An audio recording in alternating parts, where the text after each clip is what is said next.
Bonjour tout le monde, j'espère que vous allez bien. Aujourd'hui, j'ai envie de vous parler de croyances dans le couple. Je vais vous laisser le temps d'arriver, de vous connecter.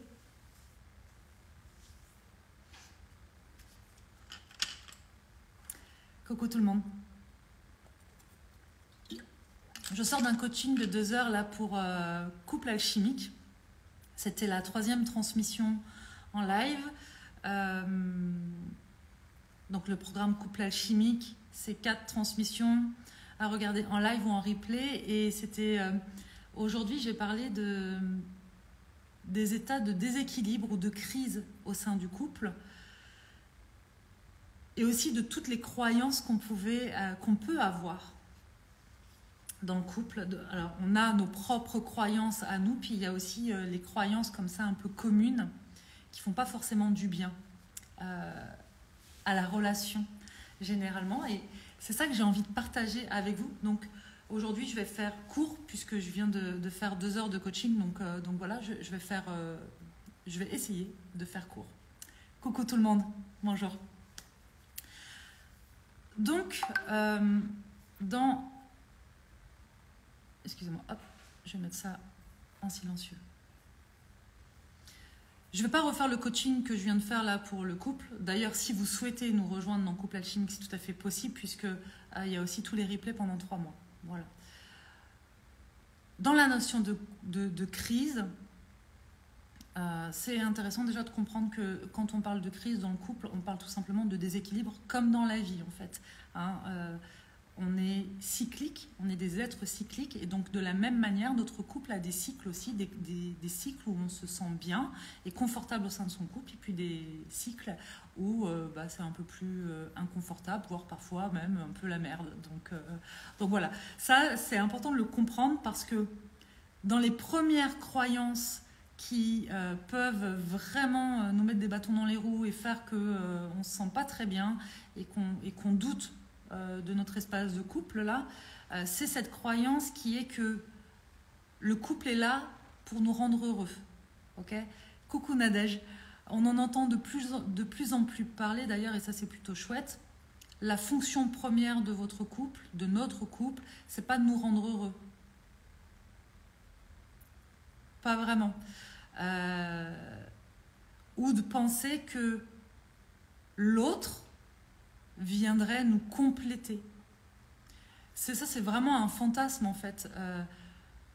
Et si on commence à penser ça, on va vite déchanter parce que le couple c'est quand même l'espace le plus challengeant qui soit et parfois le plus inconfortable, non pas parce que on n'est pas avec la bonne personne, mais parce qu'on est en lien avec une personne avec qui on est très régulièrement. Et la manière dont on apprend à se connaître le plus quand même, et la manière dont on va aller voguer là entre nos parts d'ombre et nos parts de lumière, généralement, c'est en étant aussi en lien avec les autres, dans la relation aux autres, dans la relation au monde qui nous entoure. Okay ? Parce que, a priori, si on est tout seul, vraiment, on vivait tout seul et qu'on n'avait pas besoin des autres, on aurait moins de problèmes. Sauf qu'en fait, on est des êtres de lien. Et dans ces liens concrets, on apprend à se connaître soi. Donc, c'est important de comprendre qu'en apprenant à se connaître, en étant en lien avec l'autre, forcément, on va aussi découvrir des parts de nous qui sont inconfortables, qui nous plaisent moins, des croyances qu'on a, des émotions qu'on ressent, qui vont peut-être, ne pas être confortables. Et tous, on va vivre ça dans nos relations aux autres et au couple. Plus on va avancer, plus on va peler l'oignon et moins ce sera inconfortable.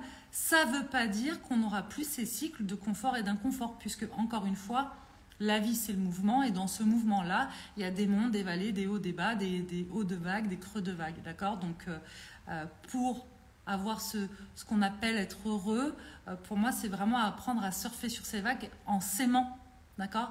C'est vraiment, ça, c'est notre croyance dans le couple. On pense parfois que pour s'épanouir au sein d'un couple, c'est faire en sorte d'apprendre à aimer l'autre inconditionnellement, alors qu'en fait, quand même, je crois vraiment qu'un des challenges c'est d'apprendre surtout à s'aimer soi inconditionnellement. Que ce soit en couple ou pas dans le couple d'ailleurs. Parce que, encore une fois, quand on est dans cet espace avec l'autre, on va être face à un espèce de miroir qui va nous confronter à tout ce qu'on est dans cet espace-là. Est-ce que je suis jalouse? Est-ce que je me mets en colère pour des trucs comme ça? Tiens, quand l'autre me dit ça, j'ai l'impression de ressembler à mon père, à ma mère, j'ai l'impression d'être hystérique, une mégère, un machin, un truc. Enfin, bref, toutes ces pensées limitantes et ces jugements qu'on peut avoir vis-à-vis de soi-même parce que juste on ne s'aime pas assez en fait. C'est ça qui va créer de la difficulté dans le couple. Et je trouve qu'un des plus beaux challenges du couple, en fait, au-delà d'apprendre à vivre à deux, c'est surtout d'apprendre à s'aimer soi au sein de ce couple. Voilà. Dans les croyances qu'on peut avoir aussi au niveau du couple, c'est de penser que un couple qui fonctionne, c'est un couple qui dure dans le temps. Du coup. Comme si par exemple, je sais pas moi, un couple a duré 3 ans et se sépare dans de belles conditions, ce serait un couple qui n'a pas fonctionné, qui n'a pas marché. Une relation qui n'a pas été. Et c'est faux aussi. Parce qu'en fait, on peut très bien avoir construit une relation, avoir grandi dans cette relation, avoir eu des beaux moments dans cette relation et faire le choix d'une séparation tout simplement parce que on ne s'aime pas dans cet espace de couple. Et ça aussi, c'est une des croyances, c'est que souvent on pense qu'on quitte et qu'on se sépare de l'autre parce qu'on n'aime plus l'autre, alors que quand même, une des réalités, si on prend notre part de responsabilité, souvent ce qui fait qu'on se sépare, c'est qu'on ne s'aime pas soi dans le couple, on n'aime pas ce qu'on est dans le couple. Ou c'est trop douloureux ce qu'on est pour nous-mêmes dans ce couple-là. Et je trouve que de tourner ça et d'avoir ce regard-là, il y a toujours plein d'angles de vue. Moi, je vous parle juste de mon angle de vue de moi. À moi, est-ce que ça veut dire que c'est une vérité universelle? Pas du tout. C'est juste mon angle de vue. Après, allez confronter ça, voyez ce que ça vous fait ressentir et comment vous vous sentez avec ça. Et puis peut-être que vous n'êtes pas d'accord et c'est tout à fait OK. Mais changer d'angle de vue et voir peut-être les choses sous l'angle que je vous propose, c'est aussi reprendre complètement sa part de responsabilité là-dedans, sortir de cette posture de victime pour reprendre quand même son plein pouvoir et de se dire, ok, en fait, dans le couple là que je suis en train de vivre, j'aime plus ce que je suis en fait. Et du coup, la séparation va offrir une forme de liberté plutôt que je suis en train de m'arracher une part de moi avec cette croyance quand même. La première croyance dont je vous parlais, qui était quand je me mets avec quelqu'un, l'autre me complète parce que le rôle du couple, ce serait de me rendre heureux. Okay, un des rôles du couple, quand même, c'est d'apprendre à se connaître et de s'aimer au sein du couple. S'aimer soi, d'abord, aussi au sein du couple. Ensuite, il y a une autre croyance qui est pour aimer l'autre et m'épanouir dans mon couple, il faudrait d'abord que... Sébastien? Seb, tu peux fermer les rideaux? Merci. Je fais juste une petite parenthèse. En fait, on a dans notre résidence un gros... comment ça s'appelle? Un essaim de guêpes, carrément. D'abeilles, voilà, d'abeilles. Protégées. Donc voilà, il reste, mais du coup, le soir, parce que c'est la nuit ici, on a toutes ces abeilles-là qui se jettent contre la fenêtre parce qu'il y a de la lumière. Bref. J'ai perdu ce que je disais. Si quelqu'un se souvient de ce que j'étais en train de dire, je veux bien un petit rappel. Je sais que je parlais des croyances, ça c'est sûr. Mais j'en étais où dans les croyances? Ça, je ne sais plus vraiment.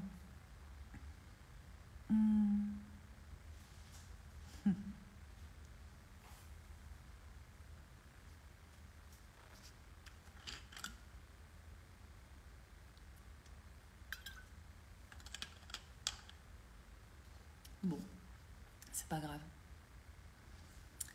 Il me semble que j'étais sur une partie de reprendre son pouvoir en sortant de... Yes, merci Cathy. En reprenant sa part de responsabilité et effectivement d'apprendre à se connaître au sein du couple. Mais ça, je pense que, voilà, je vous l'ai déjà dit.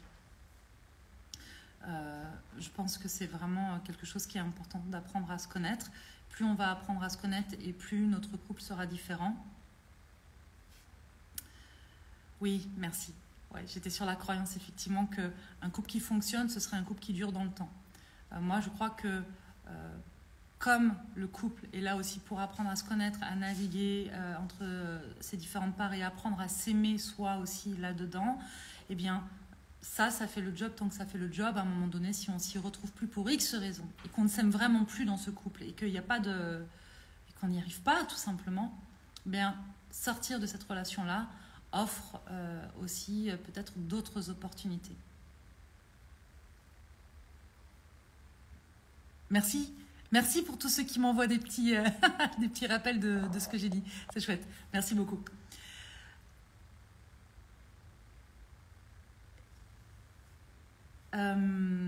Ça, voilà. Il y a aussi une autre croyance que j'ai envie de vous partager. C'est la croyance de... On peut se promettre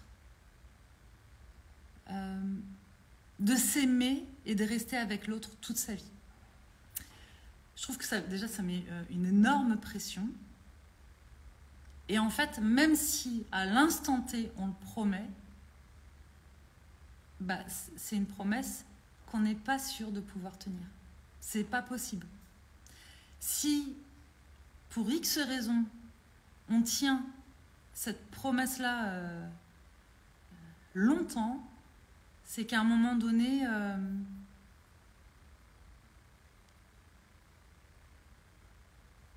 c'est pas quoi, si on tient cette promesse-là. Parce qu'il y a des couples qui durent dans le temps et ça se passe très bien.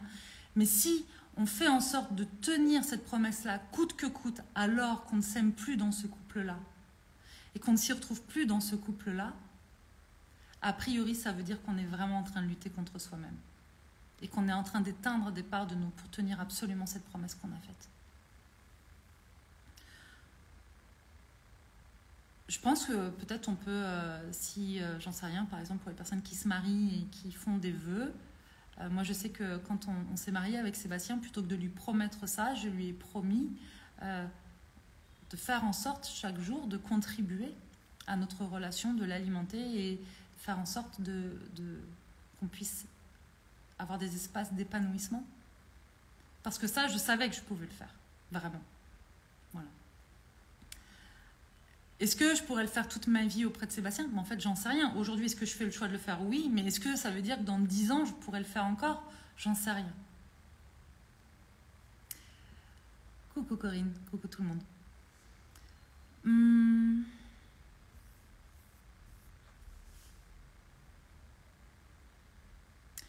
Il y a une autre croyance aussi qui est intéressante et qui est fausse, selon moi, c'est de penser que l'autre peut changer s'il nous aime assez et que s'il ne change pas comme on voudrait, c'est qu'il ne nous aime pas. Moi, je crois vraiment qu'au sein du couple, s'il y a une chose qu'on peut faire bouger et faire évoluer, c'est soi. Dans ses croyances, dans la conscience qu'on met dans les choses, dans le regard qu'on porte, et du coup aussi dans le regard qu'on porte sur soi, encore une fois, aussi. D'accord? Parce que je crois que souvent, quand même, en tant qu'humain, c'est souvent une histoire entre soi et soi, sauf que c'est quand même plus facile d'aller pointer l'autre du doigt pour le rendre coupable de nos peines, de nos limites, de nos frustrations, de nos colères et tout ça, plutôt que de se dire qu'on est responsable de ça. Et donc, si on ne s'aime pas dans ce couple, on fuit nos responsabilités en quittant l'autre. Je ne sais pas quelles sont nos responsabilités dans le couple, en fait. Je ne sais pas de quoi tu parles quand tu parles de nos responsabilités. Envers qui tu as des responsabilités, envers quoi? Je ne sais pas. Moi, je ne me sens pas responsable de Sébastien, par exemple. Je me sens responsable de moi. Et Sébastien, a priori, est responsable de lui. Donc, et se séparer, c'est pas forcément fuir. Mais c'est intéressant comme pensée, comme croyance. C'est aussi ce qui fait d'ailleurs qu'il y a plein de personnes qui restent dans des couples qui ne leur conviennent plus du tout et développent des relations toxiques et se sacrifient. Après, je suis pas en train de dire qu'à la moindre difficulté et à la moindre crise, on se sépare. C'est pas ce que je dis non plus. Sébastien et moi, on est ensemble depuis 8 ans et demi et a priori, des hauts et des bas, je peux vous assurer qu'on en a vécu et on en a vécu plein. Je dis juste qu'à un moment donné, si on aime plus qu'on est dans cette relation, ça ne veut pas dire ne pas s'aimer soi, hein, mais juste on n'aime plus du tout ce qu'on est dans cette relation parce que voilà, ça ne bouge pas, ça ne change pas. Aujourd'hui, c'est pas possible pour X raisons et que on pointe l'autre du doigt et que ça devient un champ de mine de c'est toi qui fais ça et c'est toi qui dois changer du coup pour que moi je puisse enfin me sentir bien avec moi-même. Je pense que parfois la séparation peut être envisageable et que c'est ok en fait. Il n'y a pas de bien ou de mal. En fait, c'est pas bien ou mal de rester ensemble ou de se séparer parce que ces notions de bien ou mal, franchement, mais qu'est-ce qu'on se pourrit la vie avec ça? C'est que des vues de l'esprit en fonction du système de croyances et de valeurs de chacun en fait. Donc, sur des questions comme celle-ci, il n'y a pas de bien ou de mal. Voilà. Après, chacun peut penser que c'est bien ou mal, hein, mais pour moi, ce n'est pas une question de bien ou mal. Si on ne s'aime pas par rapport à l'autre, mais par rapport à soi-même, par exemple, être déçu d'avoir pris une certaine décision dans sa vie, comment doit-on gérer cela dans ce cas-là? Ce n'est pas de ça dont je parle. En fait, je ne suis pas en train de dire que, tiens, tout d'un coup, je sais pas, j'ai pris une mauvaise décision dans ma relation, j'ai fait quelque chose que je n'aime pas. Parce qu'en fait, je ne suis pas ce que je fais non plus. Hein. Ce n'est pas parce qu'à un moment donné, j'ai dit quelque chose que je suis ça, ou que j'ai fait quelque chose que je suis ça. Ça, c'est une façon de s'enfermer dans quelque chose. Ce n'est pas ça, il faut prendre un peu de recul. Si on a fait une erreur et qu'on arrive en fait à communiquer autour de ça sans avoir à accuser l'autre d'être responsable de ça, mais en prenant toute sa part de responsabilité, franchement, tant qu'on arrive à faire ça et à avancer avec ça, pour moi, c'est ok en fait. Et surtout, je ne suis pas en train de dire attention, parce qu'il n'y a pas de règle, c'est pas magique. Je ne suis pas en train de vous dire s'il y a ça, ça, ça, ça, ça veut dire que vous pouvez rester. Et s'il y a ça, ça, ça, ça, ça veut dire que vous ne pouvez pas rester dans ce couple. Ok? C'est vraiment un choix que chacun fait en fonction de là où il en est. Pour moi, la notion de sacrifice, c'est aussi une... Quand on pense avoir besoin de se sacrifier pour d'autres, ça parle encore une fois de soi et pas des besoins des autres, mais de son besoin à soi pour X raisons, parce que souvent ça vient combler quelque chose, et notamment peut-être un besoin de se sentir valorisé, aimé et exister à travers ça. Voilà. Parce que je pense qu'il y a des périodes où effectivement, et notamment quand les enfants sont bébés et tout ça, où oui, il y a quand même cette forme de, bah là, je suis focus là-dessus et ça peut devenir ma priorité. Et d'ailleurs, chaque parent le gère différemment. Hein. On ne gère pas tous ça aussi de la même manière. La notion de sacrifice, le sacrifice, c'est encore autre chose. Voilà. Pour moi, ça parle d'autre chose.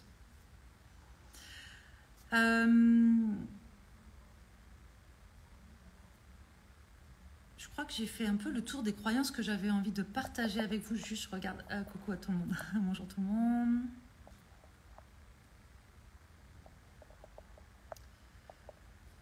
Ouais. Responsabilité de l'engagement, responsable des enfants. Non, moi ça me parle pas ça. En fait, encore une fois, ça appartient à chacun. Il y a des personnes qui se séparent en ayant des enfants, mais qui restent un couple parental soudé et aimant pour leurs enfants et respectueux l'un de l'autre. Et il y a des personnes qui vont se forcer à rester ensemble et qui vont se détruire et se disputer sous prétexte qu'ils ont des enfants. Qu'est-ce qui est le mieux? Je ne sais pas en fait. C'est pour ça que je vous dis, pour moi, cette notion de responsabilité ou de sacrifice dans l'engagement, pour moi, le seul engagement qu'on a à tenir, c'est un engagement vis-à-vis de soi en fait. Et c'est pas être égoïste que se dire, ok, qu'est-ce que je veux pour moi et comment je fais en sorte de respecter ça, parce que je suis persuadée vraiment que plus on prend soin de soi et on se respecte soi et on apprend à se connaître dans tout ce qui est aussi inconfortable et désagréable chez soi, plus on apprend à faire ça, plus aussi on peut développer des relations saines, que ce soit avec nos enfants, avec notre conjoint, notre conjointe, avec notre entourage et le monde qui nous entoure, en fait. Donc pour moi, prendre soin de soi, c'est pas un acte égoïste. Quand vous prenez l'avion, a priori, avant de décoller, j'allais dire avant de déconner, avant de décoller, l'hôtesse de l'air, quand elle vous explique qu'en cas de problème, vous prenez votre masque à oxygène, elle n'est pas en train de dire mettez votre masque à oxygène sur le nez du voisin, même si c'est un enfant de 3 ans. Non, ce qu'elle vous dit, c'est d'abord vous mettez le masque à oxygène sur vous. Ensuite, vous pouvez venir en aide à l'autre. Parce que si vous ne faites pas ça et que vous manquez d'oxygène au point de plus en avoir du tout, vous n'allez aider personne. C'est certain. Donc pour moi, la notion de sacrifice, elle ne se situe pas là et l'engagement non plus. Énorme, je tombe juste sur votre direct par hasard et je viens de me séparer de mon compagnon. Bienvenue Alex dans ce live qui va être en replay si tu viens juste d'arriver. Peut-être que voilà, tu trouveras peut-être des pistes de réflexion pour toi. Justement, quand on a des valeurs, on se sacrifie parfois pour les enfants. C'est ta croyance, Cathy. C'est ta croyance, je ne sais pas. Est-ce qu'un enfant est plus heureux avec un parent qui se sacrifie? En fait, tu sais, toi tu parles de sacrifice, peut-être que c'est le mot sacrifice sur lequel il y a une divergence. Pour moi, tu peux faire des choix pour toi et ta famille. Et ce sont des choix dans lesquels tu t'épanouis. La notion de sacrifice, c'est tu t'oublies pour faire passer l'autre avant. Et ça, pour moi, c'est bon pour personne. À aucun moment, même pas pour des enfants. Voilà. Par exemple, et ça, j'en ai eu des personnes dans mon cabinet, par exemple, qui faisaient le choix de sacrifier leur carrière professionnelle parce qu'elles pensaient que si elles voulaient être une bonne mère, il fallait qu'elles soient auprès de leurs enfants les 3 premières années de leur vie. Et en fait, elles n'étaient pas heureuses du tout. Je ne sais pas, est-ce que si tu n'es pas heureuse du tout, tes enfants sont plus heureux? En sachant que moi, je crois vraiment qu'un enfant ne fait pas ce que tu lui dis de faire, il fait ce qu'il voit. Et que c'est ça, d'ailleurs, qui nous construit en tant qu'adultes. En tout cas, qui fait qu'il y a une part de nous aussi inconsciente qui s'est construite, qui construit nos croyances, nos valeurs, notre façon parfois de réagir de manière impulsive. C'est tout ce qu'on a appris auprès de nos parents. Voilà. Et peut-être que d'ailleurs, cette croyance de il faut te sacrifier si tu as des valeurs, peut-être que c'est une croyance qui t'a été transmise. J'en sais rien, je vais pas enfin, il n'y a pas de jugement dans ce que je dis. Voilà. Mais en tout cas, moi, ça ne fait pas partie de mes croyances. Et j'entends et respecte que ça fasse partie de tes croyances, mais pour moi, la notion de sacrifice, elle n'a rien à faire dans l'amour. Et tu n'aimes pas plus quelqu'un parce que tu te sacrifies, en fait. Ou tu n'aimes pas moins quelqu'un parce que tu prends soin de toi. Voilà. Et je pense qu'on peut aussi être parent ou être en couple et pouvoir aussi avoir quand même des espaces pour soi, même si au début, on fait le choix peut-être parfois d'avoir moins de temps pour soi et on fait comme on peut des fois en ayant un bébé qui vient de naître et tout, et effectivement il y a un temps parfois où oui on a moins d'espace pour soi. Par contre, quand ce système de sacrifice là ça devient un leitmotiv et que ça devient une croyance très forte, moi je crois qu'il y a d'autres problèmes qui se ramènent, et souvent on le voit aussi à travers le corps qui commence à s'exprimer de diverses manières. Parce que juste on n'est pas heureux, on ne s'est pas épanoui. Et c'est très intéressant cette notion de sacrifice. Ça me touche beaucoup d'ailleurs, je pense, parce que moi j'ai une maman qui se sacrifie pour les autres et qui peuvent parfois faire l'amalgame entre amour et sacrifice. Mais je crois que cette notion de sacrifice, en plus, elle peut parfois donner lieu à beaucoup de frustration quand les autres ne sont pas dans les mêmes sacrifices, où on peut penser que les autres peuvent être ingrats quand ils ne prennent pas la mesure du sacrifice. D'accord ? Et souvent, le sacrifice, c'est nous qui nous l'imposons. Alors, je confirme, j'ai eu une mère sacrificielle et j'ai, de loin, pas été plus heureuse. Je dirais même que ça a bien nourri mes névroses. Absolument, je suis d'accord. Pour le coup, moi aussi.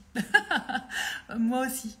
Et notamment des parts de culpabilité et plein de choses. Et aujourd'hui, j'ai bien avancé là-dessus. Mais c'est pour ça que cette notion de sacrifice, On n'est pas un meilleur humain parce qu'on se sacrifie. Ça, c'est vraiment, je pense aussi, des restes de la religion catholique, voilà, comme on a pu connaître ça. Il faut souffrir pour être heureux, no pain, no gain. Il faut se sacrifier quand on aime. Il faut mourir pour l'autre, tendre l'autre joue. Enfin bon, bref, tout ça, c'est un peu...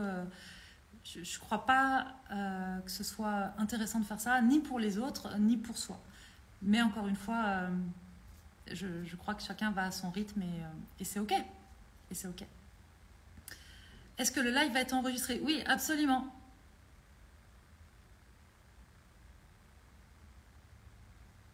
Alors, si j'étais une mère épanouie, ok Cathy, je ne dis pas que tu n'étais pas une mère épanouie, hein, car pas épanouie au boulot, mais avec 5 enfants et un époux étant toujours en long déplacement professionnel, j'ai quelque part dû me sacrifier. Ok, c'est ok. En fait, je ne veux pas rentrer plus là-dedans parce que je pense que ce n'est pas le lieu, mais ok.